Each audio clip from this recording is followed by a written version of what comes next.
तो अगला क्वेश्चन है बेटा अपना, a capacitor is charged by battery to charge Q1. Now the battery is disconnected and dielectric slab of dielectric constant K is inserted between the gaps of the plates. Now charge on capacitor is Q2. तो Q1 divide by Q2 क्या होगा? ठीक है, तो यहाँ पर एक आपको एक टेबल दिखाई दे रही होगी। एक तरफ लिखा है डिस्कनेक्टेड, एक तरफ लिखा है कनेक्टेड। तो डिस्कनेक्टेड का मतलब क्या है? यानी हमने कैपेसिटर को चार्ज किया है, उसके बाद उसको बैटरी से डिस्कनेक्ट किया है, उसके बाद डाइलेक्ट्रिक स्लेब डाला है। और कनेक्टेड का मतलब क्या है? हम बैटरी को चार्ज कर रहे हैं और बैटरी कनेक्टेड है, उसके बाद हमने डाइलेक्ट्रिक स्लेब डाला है।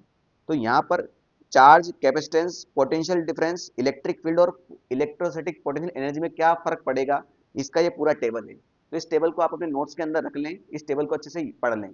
तो क्वेश्चन क्या है बेटा यहाँ पर, कि पहले हमने चार्ज किया तो चार्ज Q1 आया, उसके बाद हमने उसको वहां से डिस्कनेक्ट कर दिया, डिस्कनेक्ट करके फिर हमने डाइलेक्ट्रिक स्लेब भरा, तो चार्ज कितना आया? Q2। तो यहाँ पर टेबल में पहला ही देखो देगा, डिस्कनेक्टेड के अंदर Q कितना लिखा है आपका? Remains same.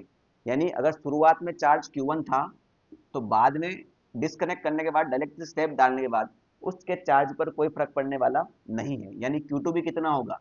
Q1 ही होगा। तो Q1 Q1 सेम है, तो इसका रेशो कितना आ जाएगा आपका? 1। ठीक है,